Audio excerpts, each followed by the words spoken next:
Parfois, le silence est le prélude à une tempête que personne ne peut arrêter. Ce que vous allez découvrir est une histoire de révélation, de chute et de renaissance. Veuillez noter qu'il s'agit d'une œuvre de fiction, conçue pour vous entraîner dans les méandres des jeux de pouvoir et de la résilience humaine. Ici, chaque détail compte et chaque choix définit le destin. Si vous cherchez une vengeance stratégique et une quête de vérité absolue, vous êtes au bon endroit. Préparez-vous à entrer dans le monde d'Hélène. Le premier chapitre commence maintenant. La clé tourna avec une lourdeur familière dans la serrure.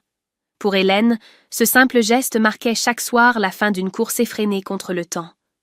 Ce jour-là, la fatigue n'était pas seulement physique. Elle s'était infiltrée sous sa peau, pesant sur ses épaules comme une chape de plomb. Elle franchit le seuil, posa son sac sur la console de l'entrée et prit une profonde inspiration, espérant trouver dans l'atmosphère de sa maison ce havre de paix dont elle avait tant besoin. Mais l'air du foyer était étrangement lourd, chargé d'un silence qui n'avait rien d'apaisant. Dans le salon, la lueur blafarde d'un écran flottait dans la pénombre. Laurent était là, affalé sur le canapé, le corps immobile et l'esprit lointain. Il ne leva pas les yeux quand elle entra. Pas un mot d'accueil, pas un regard pour masquer son indifférence. Hélène ressentit ce pincement familier au cœur, cette certitude amère d'être devenue invisible dans sa propre vie. Elle s'approcha lentement, s'apprêtant à rompre le silence par une banalité sur sa journée, quand Laurent prit la parole d'une voix monocorde, sans même détacher son attention de son téléphone. « Prépare la maison, Élise vient d'accoucher. Elle va s'installer chez nous pour 7 mois. Et c'est toi qui t'occuperas du bébé. » Les mots tombèrent dans la pièce avec la brutalité d'un coup près. Hélène s'arrêta net, le souffle coupé, comme si l'air venait d'être aspiré hors de ses poumons. Pendant quelques secondes, elle crut à une plaisanterie de mauvais goût, une provocation gratuite pour tester ses limites. Mais le visage de Laurent restait d'une impassibilité effrayante. Il venait de sceller son destin pour les prochains mois, sans une once de consultation, sans même envisager que sa femme puisse avoir un avis, un emploi du temps, ou simplement une dignité à respecter. 7 mois. 7 mois à sacrifier ses nuits, son espace, sa tranquillité, pour une belle-sœur qui n'avait jamais manqué une occasion de lui témoigner son mépris. Et surtout, porter la responsabilité d'un nourrisson qui n'était pas le sien, alors qu'elle gérait déjà seule la charge mentale et financière de leur quotidien.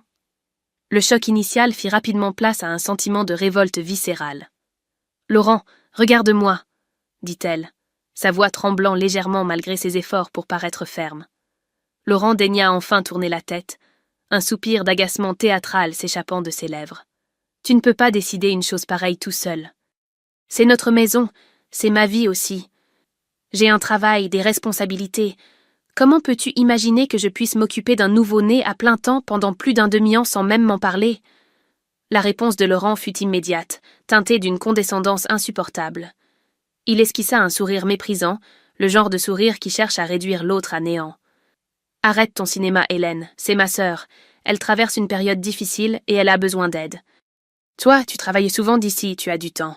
Ne commence pas à faire ton égoïste comme d'habitude. C'est décidé, c'est la famille. Le sujet est clos. » Ce mot, égoïste, résonna dans l'esprit d'Hélène comme l'insulte suprême. Elle, qui passait ses journées à tout anticiper, à porter le ménage à bout de bras, à accepter les caprices de la famille de Laurent pour préserver une paix fragile. Le cynisme de son mari atteignait des sommets insoupçonnés. Il ne demandait pas de l'aide. Il exigeait une servante gratuite pour sa sœur, tout en s'attribuant le rôle du sauveur magnanime. Laurent se détourna d'elle, replongeant dans son écran, signifiant par ce geste que la conversation n'avait plus lieu d'être. Le mépris était total, absolu. Le sol semblait se dérober sous les pieds d'Hélène. Elle comprit à cet instant précis que son mariage n'était qu'une façade, un contrat unilatéral où ses désirs n'avaient aucune valeur. Incapable de proférer une parole de plus sans éclater, Hélène fit demi-tour. Ses pas la guidèrent instinctivement vers la salle de bain, le seul espace de la maison où elle pouvait encore s'isoler. Elle ferma la porte et tourna le verrou. Le clic métallique sonna comme une libération temporaire. Adossée à la cloison, elle se laissa glisser lentement jusqu'au sol. Les larmes, contenues depuis de trop longues minutes, jaillirent enfin. Des larmes de colère, de frustration, mais aussi de deuil. Le deuil de l'illusion qu'elle s'était construite sur son couple. Elle pleura en silence, étouffant ses sanglots avec ses mains pour que Laurent n'eût pas le plaisir de l'entendre faiblir. La douleur était immense, une brûlure sourde dans la poitrine.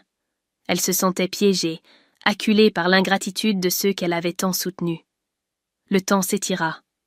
Les pleurs finirent par se tarir, laissant place à un grand vide. Hélène se redressa péniblement et s'approcha du lavabo. Elle ouvrit le robinet d'eau froide et s'aspergea le visage à plusieurs reprises. La fraîcheur de l'eau agit comme un électrochoc sur ses sens engourdis. Elle prit une serviette, s'essuya délicatement, puis leva les yeux vers le miroir. Son reflet lui renvoya l'image d'une femme aux yeux rougis, mais dont les traits s'étaient soudainement durcis. Le désespoir venait de s'éteindre. Quelque chose d'autre venait de naître à sa place. Une lucidité froide, implacable, presque effrayante. Elle se regarda intensément dans les yeux. Laurent et Élise s'attendaient à trouver une femme brisée, prête à se plier à leur moindre désir. Ils allaient découvrir qu'on ne piétine pas impunément l'existence d'une personne résiliente. La tristesse s'était transformée en stratégie. Hélène esquissa un sourire imperceptible dans la pénombre de la pièce. Ils voulaient une surprise pour l'arrivée du bébé. Elle allait leur en préparer une qu'ils n'oublieraient jamais. Le lendemain matin, le réveil sonna dans une atmosphère radicalement différente. Hélène avait enfoui sa colère au plus profond d'elle-même, ne laissant paraître qu'un visage serein et d'une docilité parfaite. À la table du petit déjeuner, Laurent l'observait du coin de l'œil, guettant une nouvelle crise de larmes ou des supplications. Au lieu de cela, Hélène lui servit son café avec une douceur feinte et lui annonça d'une voix calme qu'elle acceptait la situation. Elle lui dit qu'après une nuit de réflexion, elle comprenait l'importance de la solidarité familiale et qu'elle allait commencer dès aujourd'hui à organiser la maison pour accueillir Élise et le nourrisson. Le soulagement sur le visage de Laurent se mua instantanément en une autosuffisance triomphante. Pour son esprit narcissique, ce revirement n'avait rien de suspect. Il était simplement la preuve logique de son autorité incontestée sur son épouse. Il embrassa Hélène sur le front avec une condescendance affectueuse et quitta la maison le cœur léger, persuadé d'avoir maté définitivement ses velléités d'indépendance. Hélène le regarda partir depuis la fenêtre du salon, son sourire s'évanouissant dès que la voiture eut disparu au bout de la rue.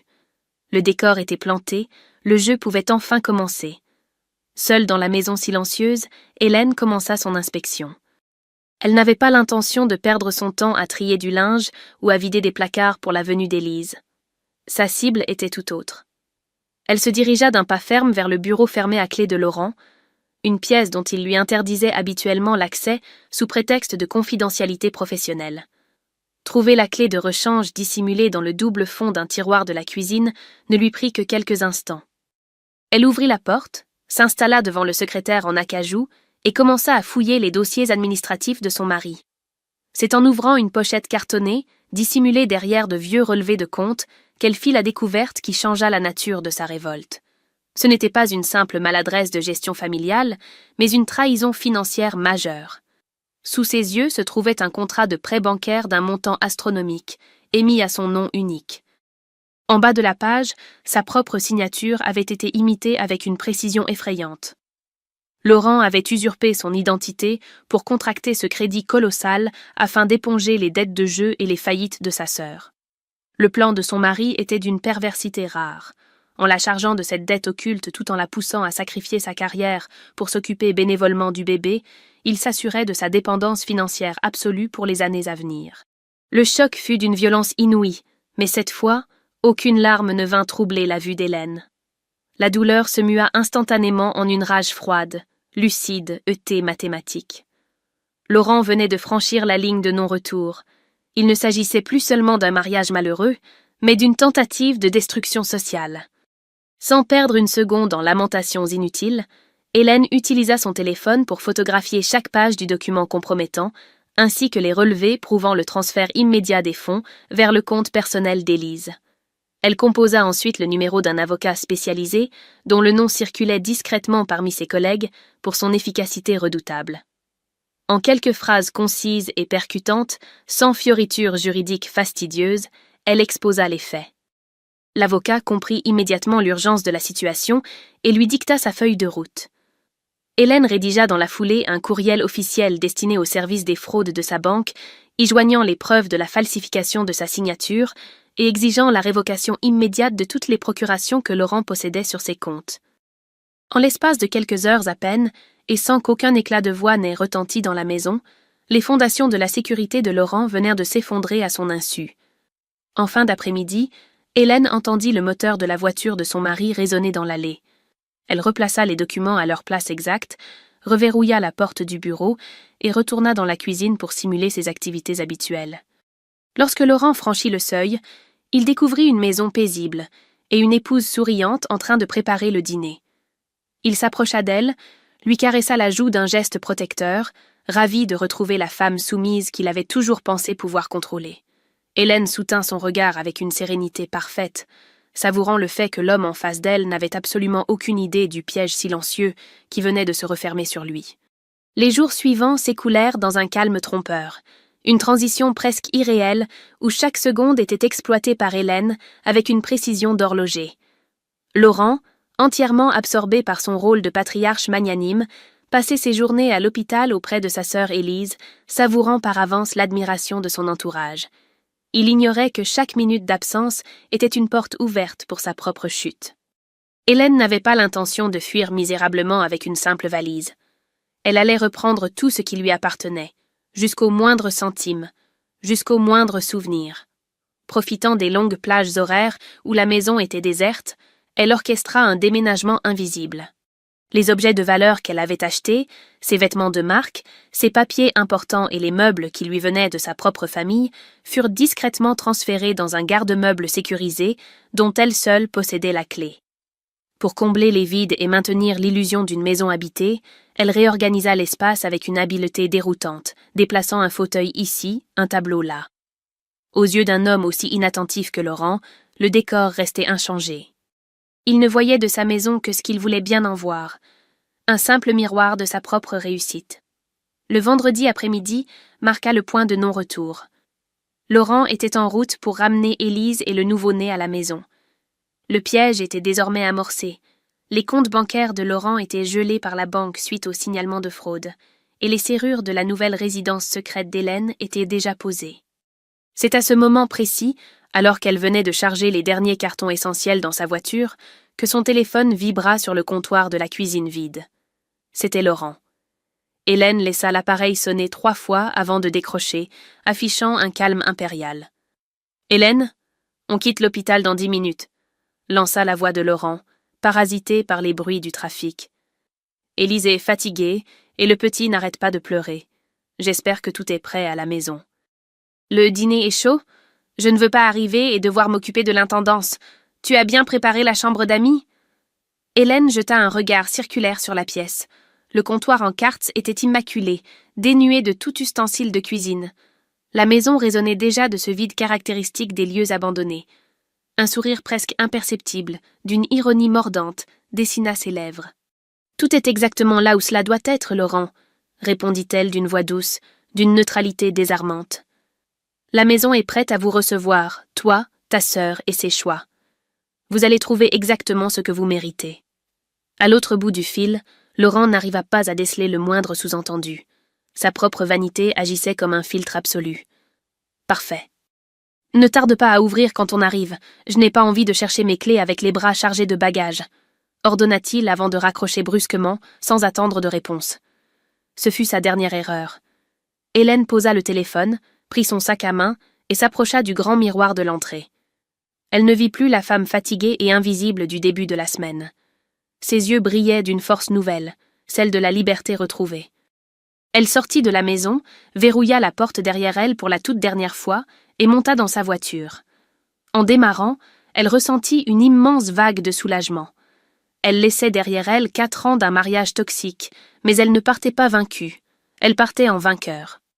Le triomphe d'Hélène ne résidait pas dans le bruit, mais dans l'élégance de sa disparition. Quelques minutes plus tard, la berline noire de Laurent s'engageait dans la rue, transportant un homme gonflé d'orgueil, impatient de franchir le seuil d'une maison qui n'était plus qu'une coquille vide, et d'affronter une réalité financière qui allait le briser instantanément. La clé tourna dans la serrure, mais cette fois ce fut Laurent qui força le mécanisme d'un geste brusque, impatient d'imposer sa présence. Il poussa la lourde porte d'entrée de l'épaule, les bras chargés de valises encombrantes, tandis qu'Élise le suivait de près, le nourrisson endormi dans ses bras. Laurent affichait ce sourire conquérant des hommes qui pensent avoir tout orchestré. Il s'attendait à l'odeur d'un dîner chaud, aux lumières tamisées d'un foyer accueillant, et surtout à la silhouette soumise d'Hélène, prête à se confondre en excuses et à prendre soin de sa sœur. Mais lorsqu'il franchit le seuil, le silence qui l'accueillit fut d'une densité effrayante. Ce n'était pas le calme d'une maison endormie, c'était le vide absolu d'un lieu abandonné. Laurent posa les bagages dans l'entrée et fronça les sourcils. La pénombre était totale. Il pressa l'interrupteur, et la lumière crue du plafonnier révéla l'ampleur du désastre. Le salon, autrefois si chaleureux et décoré avec soin par Hélène, ressemblait à une scène de crime patrimonial. Les meubles les plus précieux, la grande bibliothèque en chêne, les tableaux de valeur et les tapis soyeux avaient disparu. À leur place, il ne restait que des zones d'ombre sur le parquet et des fixations murales dénudées. La réorganisation qu'Hélène avait opérée les jours précédents n'était qu'un leurre. Elle avait tout emporté au dernier moment. « Hélène » appela Laurent, sa voix trahissant une première fissure d'anxiété dans son armure d'arrogance. Pas de réponse. Seul l'écho de sa propre voix lui revint. Élise, s'avançant dans la pièce, laissa échapper un cri de stupeur. « Laurent, c'est quoi ce bordel? Où sont les meubles? Où est ta femme ?» Le nourrisson commença à s'agiter, réveillé par la tension palpable qui venait d'envahir l'espace. Laurent, le cœur battant à un rythme anormal, traversa la maison au pas de charge. La cuisine était immaculée, dénuée de tout ustensile, de toute nourriture. La chambre à coucher principale avait été dépouillée de ses draps, de ses rideaux, et les armoires d'Hélène étaient désespérément vides. Elle n'avait pas fui, elle avait méthodiquement effacé sa présence. Le choc se mua rapidement en une rage noire. Laurent sortit son téléphone de sa poche, les doigts tremblants de colère, et composa le numéro d'Hélène. Cet abonné n'est pas joignable. La ligne était coupée. Elle l'avait bloqué. C'est à ce moment précis, alors qu'il s'apprêtait à hurler de frustration, qu'un signal sonore retentit sur son écran. Un message venait d'arriver, non pas d'Hélène, mais de son application bancaire. Une notification d'alerte en lettres rouges écrasantes. Compte courant et compte d'épargne gelé par mesure de sécurité. Suspicion de fraude majeure. Le sol sembla se dérober sous les pieds de Laurent. La panique, froide et paralysante, s'empara de lui. Il tenta immédiatement de se connecter à son espace client, mais l'accès lui était refusé. En l'espace de 5 minutes, sa vie venait de basculer du triomphe à la ruine totale. Il n'avait plus de femme, plus de maison fonctionnelle, plus un seul centime accessible. Et il se retrouvait seul avec une sœur exigeante et un nouveau-né sur les bras. « C'est impossible. »« C'est impossible !» hurla-t-il, envoyant d'un coup de pied violent une chaise en plastique isolée qui vola en éclats contre le mur. Élise recula, terrifiée par l'explosion de son frère. « Laurent, qu'est-ce qui se passe? Dis-moi que tu as de l'argent. Le petit a besoin de son lait spécial, je n'ai plus rien. » Mais Laurent ne l'écoutait plus. L'arrogance avait totalement déserté son visage, laissant place à la grimace pathétique d'un homme pris au piège de sa propre médiocrité. Il venait de comprendre le sens des dernières paroles d'Hélène au téléphone. « Vous allez trouver exactement ce que vous méritez. » Elle savait tout. Elle avait découvert le crédit frauduleux, elle avait bloqué les fonds avant qu'il ne puisse les dilapider pour sa sœur, et elle l'avait laissé face à ses propres responsabilités, démuni et exposé. Le roi était nu.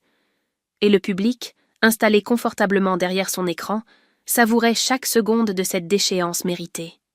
La retenue d'Hélène, sa vengeance silencieuse et d'une élégance absolue, venait de porter un coup fatal sans qu'elle ait eu besoin de prononcer une seule parole de trop. La maison vide n'était pas seulement un espace sans meubles, c'était le miroir de l'existence future de Laurent. Un grand néant. 3 mois s'étaient écoulés depuis la nuit fatidique où le monde de Laurent s'était effondré comme un vulgaire château de cartes. Dans le petit appartement de banlieue qu'il louait désormais à la hâte, l'air était devenu lourd, confiné, presque irrespirable, saturé par l'odeur persistante du lait caillé et des couches jetables. Les cris stridents et ininterrompus du bébé d'Élise déchiraient le silence de l'aube depuis des heures, mais Laurent ne bougeait plus. Il restait assis prostré sur le bord de son lit de camp métallique, les yeux cernés de noir, fixant le sol en linoléum usé. L'arrogance flamboyante qui l'habitait autrefois avait été totalement balayée par la réalité brutale de sa nouvelle existence de paria. Sans un seul sou disponible sur ses comptes bancaires définitivement gelés, abandonné par ses prétendus amis de la haute société dès que sa déchéance était devenue publique, il avait dû affronter quotidiennement la colère hystérique d'une sœur qui le tenait désormais pour le seul responsable de sa propre misère. Élise, incapable de gérer la pression financière et la précarité, avait fini par plier bagage quelques jours plus tôt pour s'installer chez une lointaine cousine en province, lui laissant la charge exclusive des dettes de subsistance qu'ils avaient accumulées. Laurent se retrouvait seul, terrifié, face au gouffre noir de sa faillite personnelle et sociale. Ce matin-là, un coup sec et officiel retentit contre la porte d'entrée mince. Ce n'était pas le facteur, mais un huissier de justice venu lui remettre en main propre une notification du tribunal accompagnée du rapport final de l'expertise bancaire. Sans aucune fioriture juridique ni ménagement, la sentence tenait en quelques lignes implacables. La banque reconnaissait officiellement l'usurpation d'identité commise par Laurent. La signature d'Hélène sur le contrat de prêt ayant été déclarée falsifiée par les experts graphologues, la dette colossale du crédit de sa sœur était intégralement et définitivement basculée sur la tête de Laurent. Hélène était libre, lavée de tout soupçon, tandis que lui se retrouvait fiché à la banque centrale, condamné à l'interdiction bancaire et contraint de rembourser chaque centime de ce crime jusqu'à la fin de ses jours. Les mains de Laurent se mirent à trembler violemment, froissant le papier officiel. La panique le submergea, piétinant ce qui lui restait d'amour-propre. Dans un élan de désespoir absolu, oubliant toute la superbe et le mépris qu'il avait affiché durant des années, il saisit son téléphone d'occasion. Il composa le nouveau numéro professionnel d'Hélène qu'il avait réussi à obtenir en harcelant d'anciens collègues. À l'autre bout de la ville, dans un quartier calme, résidentiel et arboré, Hélène était installée sur la terrasse ensoleillée de son nouvel appartement. Un café fumant posé près d'elle, elle savourait la brise légère du matin tout en consultant l'avis de clôture de l'affaire que son avocat venait de lui envoyer par courriel. C'est à ce moment précis que son téléphone professionnel se mit à vibrer sur la table en bois. Elle cadra l'écran, vit s'afficher un numéro inconnu et décrocha d'une voix parfaitement calme, neutre et posée. « Allô, Hélène, c'est moi. S'il te plaît, ne raccroche pas, » lança la voix de Laurent. C'était une voix méconnaissable, brisée, haletante, dépouillée de toute cette autorité factice qu'il aimait tant utiliser pour la rabaisser. Hélène ne cessa pas de sourire. Elle prit une gorgée de son café, adossée confortablement à son fauteuil, observant le ciel bleu. « Je t'écoute, Laurent. »« Qu'est-ce que tu veux ?»« Hélène, tu dois arrêter cette folie, » supplia-t-il, la voix tremblante de honte. « L'huissier vient de passer. La banque me réclame tout le crédit d'Élise. Je suis ruinée. Je n'ai plus rien. Je vis dans un taudis. Dis à ton avocat de retirer la plainte pour fraude. Dis-leur que c'était une erreur, que nous étions d'accord pour ce prêt. Tu ne peux pas me faire ça, après tout ce qu'on a vécu ensemble. Je t'en supplie, aie un peu de pitié. » Le silence qui suivit fut d'une froideur polaire. Hélène écouta ces jérémiades sans sourciller, n'éprouvant ni haine, ni colère, ni même de la joie face à cette agonie verbale. Juste un mépris souverain et une indifférence totale. « De la pitié, Laurent ?» répondit-elle enfin, sa voix résonnant avec la clarté et la brutalité d'un couperet de guillotine. « Quand tu imitais ma signature pour me détruire financièrement, tout en me demandant de sacrifier ma vie pour ta sœur, où était ta pitié? Tu as passé 4 ans à me traiter comme une ombre invisible sous ton toit. Tu as voulu jouer avec ma vie, et tu as perdu. Ce que tu vis aujourd'hui n'est pas ma vengeance, c'est simplement le prix de tes propres choix. Hélène, je t'en conjure, si tu fais ça, je vais aller en prison, je vais être détruit à jamais, hurla-t-il à moitié, basculant dans une hystérie pitoyable. Alors commence à t'habituer au paysage, Laurent, répliqua-t-elle d'un ton glacial et définitif. Tu te croyais le maître du jeu, mais tu n'étais que l'architecte de ta propre ruine. Ne rappelle plus jamais ce numéro. Le sujet est clos. Sans lui laisser le temps de prononcer un seul mot de plus, sans attendre d'entendre ses larmes ou ses insultes désespérées, Hélène écrasa le bouton rouge de son écran, mettant fin à la communication et bloquant définitivement le numéro. Elle posa l'appareil sur la table, inspira profondément l'air pur du matin et ferma les yeux un court instant. Le dernier lien avec son passé toxique venait d'être sectionné avec une élégance et une précision chirurgicale. Laurent n'existait plus. Il n'était plus qu'un paragraphe lointain et insignifiant d'un chapitre désormais verrouillé à double tour. Hélène se leva, ajusta les pans de sa veste de tailleur impeccable et prit son sac à main en cuir. Elle avait un rendez-vous crucial cet après-midi pour signer les statuts juridiques de sa propre entreprise de conseil, un projet d'envergure qu'elle avait injustement sacrifié pendant des années pour ne pas faire de l'ombre à l'ego surdimensionné de son ex-mari. Aujourd'hui, le ciel était dégagé, et plus rien ni personne sur cette terre n'avait le pouvoir de freiner son élan ou de dicter sa conduite. En passant devant le grand miroir en pied de son entrée, Hélène s'arrêta une ultime seconde. Son reflet lui renvoya l'image d'une femme radieuse, souveraine, dont le regard noir brillait d'une assurance invincible. Elle n'avait pas eu besoin de hurler, de faire des scandales vulgaires ou de descendre dans la boue avec ses bourreaux. Sa plus belle victoire résidait dans sa dignité, son silence et son intelligence tactique supérieure. Elle ouvrit la porte de son logement, s'avança d'un pas ferme et aérien dans le couloir lumineux. Derrière elle, la porte se referma dans un déclic sec et net, scellant à tout jamais le triomphe absolu d'une femme qui avait su transformer sa souffrance en une magistrale et mémorable leçon de vie. La nouvelle vie d'Hélène ne ressemblait en rien à l'austérité de son passé, mais elle restait teintée d'une méfiance salutaire. 3 mois après la chute de Laurent, elle s'était reconstruite pierre par pierre. Son entreprise de conseil en stratégie pour PME fleurissait, et elle avait appris à savourer chaque petite victoire, non plus comme une validation extérieure, mais comme le fruit de son propre travail. Pourtant, un matin, alors qu'elle feuilletait son courrier au bureau, une enveloppe sans expéditeur attira son attention. À l'intérieur, aucune lettre, seulement une série de clichés photographiques, pris de loin, la montrant entrant dans son cabinet, déjeunant avec des partenaires commerciaux, et même une photo d'elle, plus personnelle, dans le parc proche de son nouveau domicile. Le souffle d'Hélène se coupa net. La panique tenta de s'infiltrer, cette vieille amie de ses années de mariage, mais elle la refoula immédiatement. Ce n'était pas la détresse de Laurent qui se lisait dans ces images, mais une surveillance froide, professionnelle, délibérément intrusive. Laurent, dans sa déchéance actuelle, n'avait ni les moyens ni la lucidité mentale pour monter une telle opération. Quelqu'un d'autre s'intéressait à elle, et cet intérêt n'avait rien d'amical. Elle ne perdit pas une seconde. Au lieu de céder à la paranoïa, elle contacta immédiatement l'agence de sécurité spécialisée qu'elle avait utilisée pour sécuriser son départ de l'ancien domicile. « Je veux une analyse de ces photos et une protection rapprochée temporaire », ordonna-t-elle à son contact habituel. L'homme, un ancien des services de renseignement, prit la chose très au sérieux. En moins de 24 heures, le verdict tomba. Les photos provenaient d'un détective privé local, engagé par un tiers anonyme via une plateforme cryptée. Hélène réalisa alors que sa réussite ne passait pas inaperçue. Son ascension fulgurante, couplée à la chute spectaculaire d'un mari dont les frasques financières avaient fait grand bruit dans les milieux d'affaires, avait attiré des prédateurs. Certains avaient vu en elle une proie vulnérable, une femme divorcée ayant hérité d'une fortune supposée, une erreur monumentale, mais qui la mettait en danger. La situation était ironique. En se libérant du tyran domestique, elle avait attiré l'attention de nouveaux vautours extérieurs. La réponse d'Hélène fut à la hauteur de sa réputation de femme méthodique. Elle n'attendit pas d'être coincée. Elle décida de transformer cette menace en une opportunité de verrouiller définitivement sa sécurité.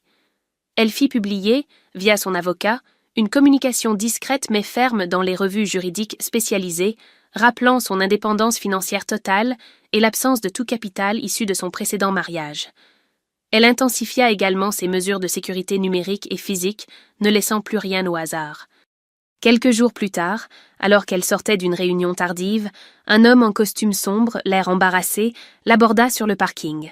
« Madame, je travaille pour une société de conseil concurrente. Je ne voulais pas vous effrayer avec ces photos. C'était une erreur de jugement. » Hélène s'arrêta, ses talons claquant sèchement sur le bitume. Elle l'observa avec un calme qui glaça l'homme sur place. Elle ne chercha pas à savoir qui était le commanditaire. Elle se contenta de fixer l'homme droit dans les yeux, son regard noir ancré dans le sien. « Vous n'avez pas fait une erreur de jugement, monsieur. Vous avez commis une erreur de cible, » dit-elle d'une voix posée mais tranchante. « La prochaine fois que je vous vois, vous ou un autre appareil photo, ce ne sera pas moi qui vous parlerai. Ce sera la police, avec un dépôt de plainte pour harcèlement et violation de la vie privée.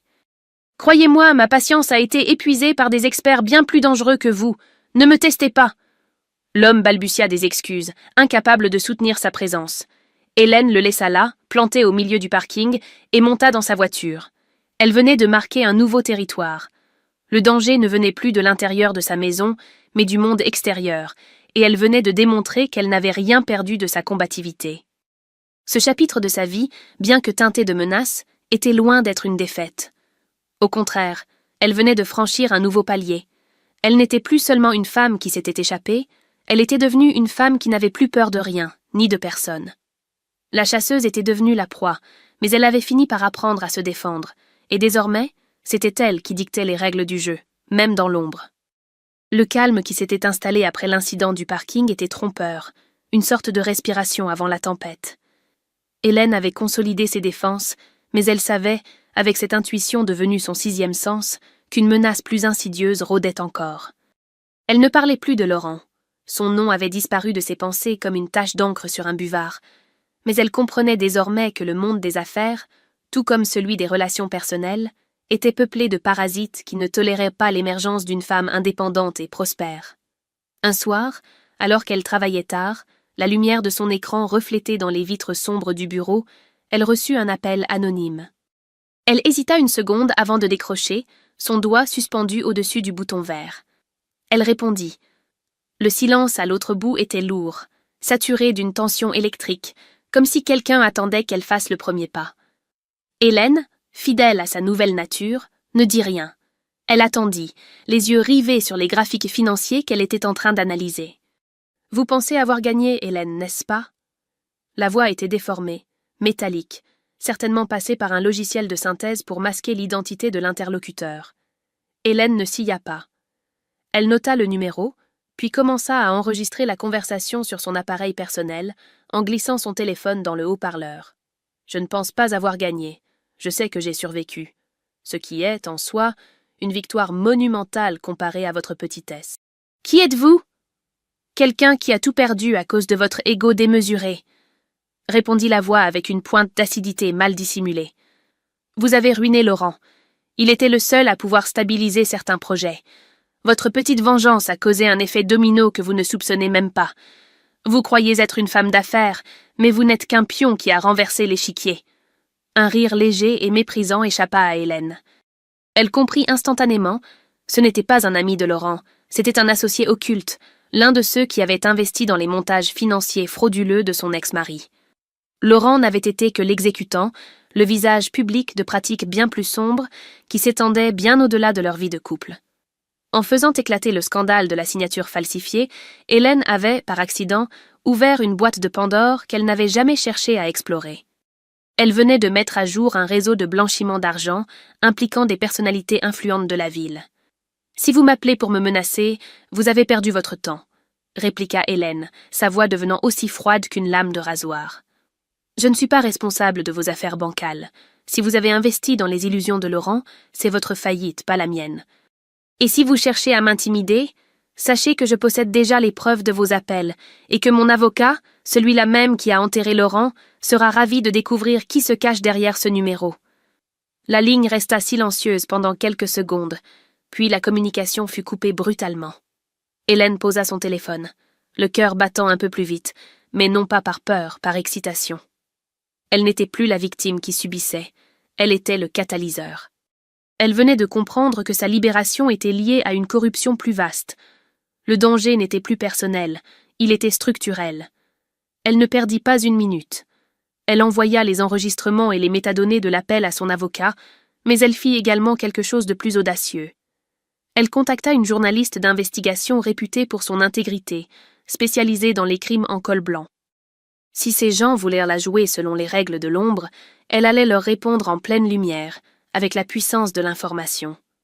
Elle sortit de son bureau, verrouilla la porte et contempla la ville sous elle, ses lumières scintillantes comme autant de cibles potentielles.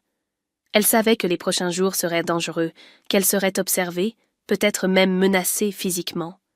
Mais pour la première fois de sa vie, elle ne se sentait pas fragile.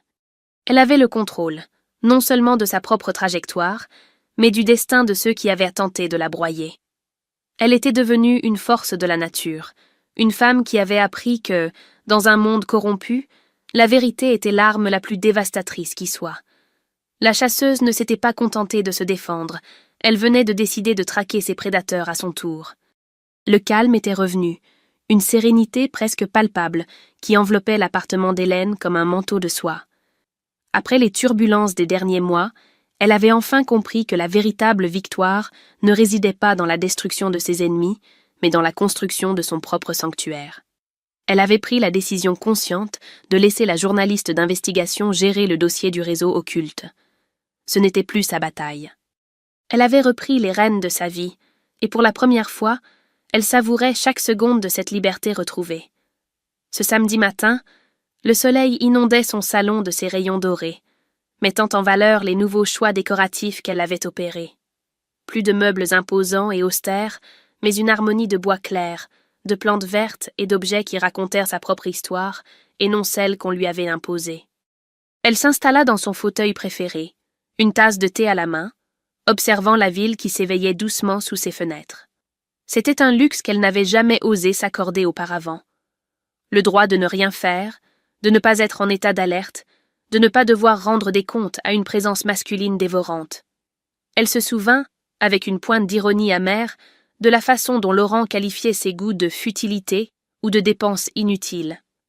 Il avait passé 4 ans à essayer d'effacer ses envies pour ne laisser place qu'à ses propres ambitions.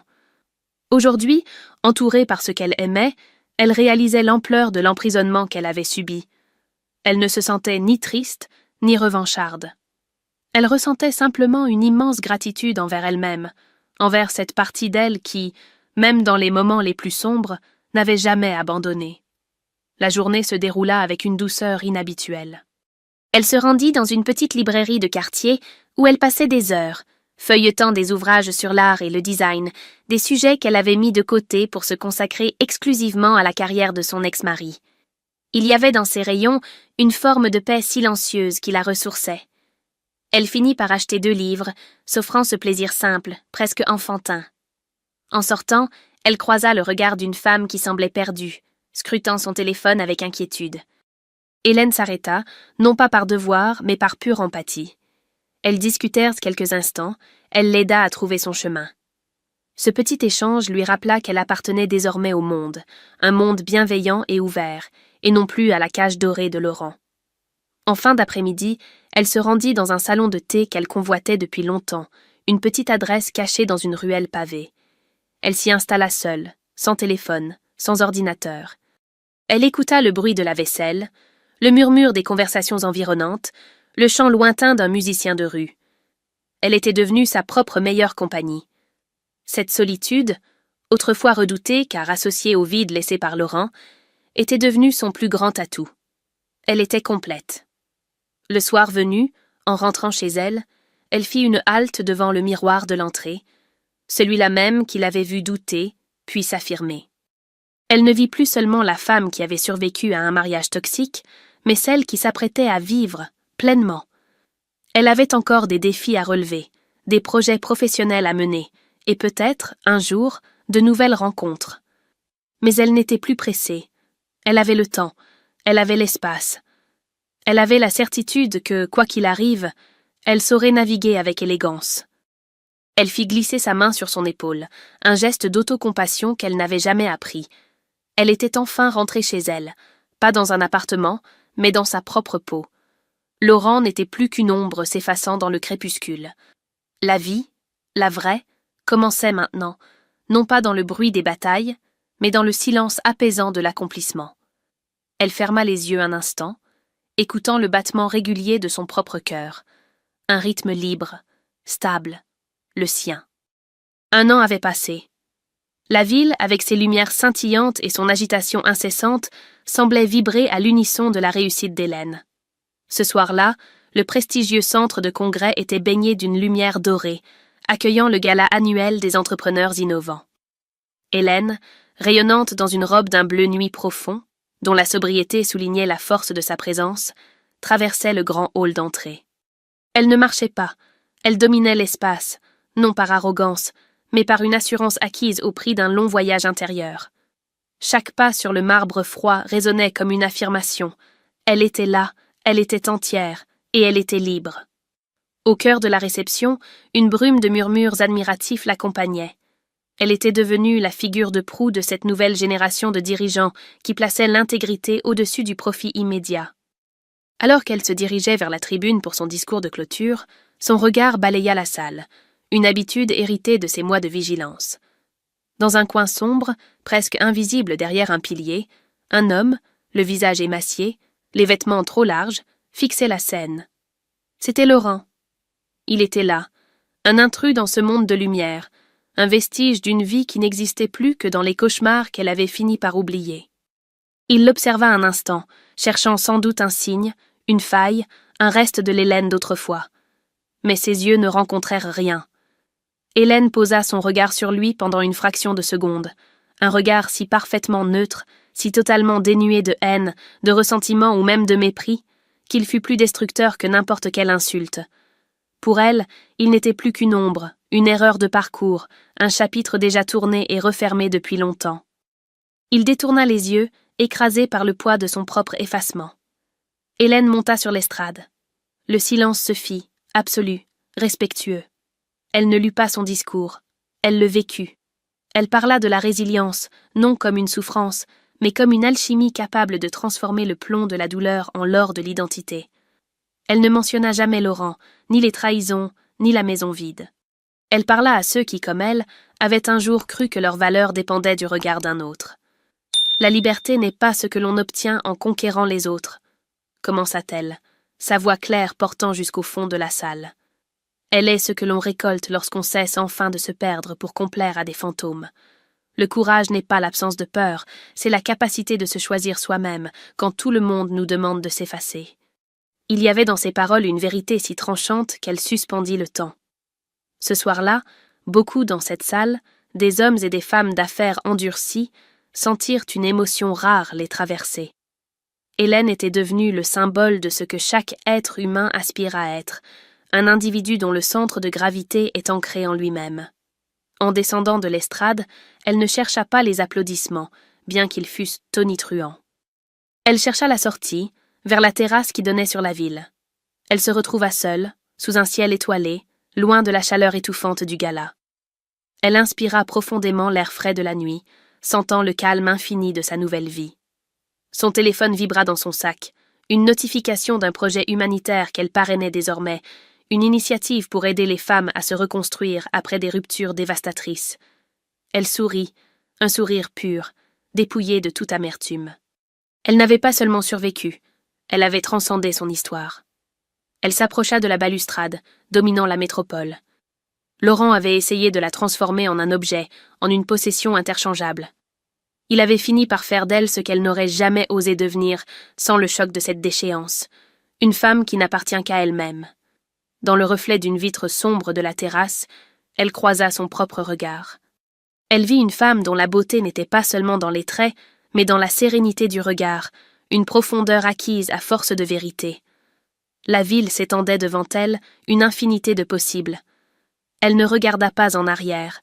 Elle n'avait aucune raison de le faire. Laurent, le crédit, la maison vide, le tribunal, tout cela n'était plus que de la poussière emportée par le vent de son ascension.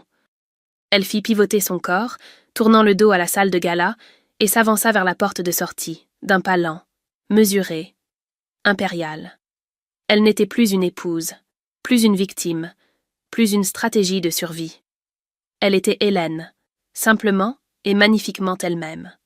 La musique du gala s'estompa derrière elle, remplacée par le silence majestueux de la nuit. Le rideau tombait sur cette histoire, non pas dans le fracas d'une défaite, mais dans la lumière éclatante d'un renouveau. Elle avait gagné le plus beau des Oscars, celui de sa propre vie. La porte se referma derrière elle avec un déclic définitif, scellant non pas une fin, mais le début d'une ère où elle était, enfin, le seul maître de son destin. L'histoire d'Hélène s'achève, mais sa quête de liberté ne fait que commencer. Elle a appris que la véritable victoire n'est pas de détruire l'autre, mais de se reconstruire soi-même. Quelle leçon retenez-vous de son parcours ? La justice est-elle dans la victoire ou dans la paix intérieure ? Dites-le nous dans les commentaires. Merci d'avoir fait partie de ce voyage. À très bientôt pour une nouvelle histoire.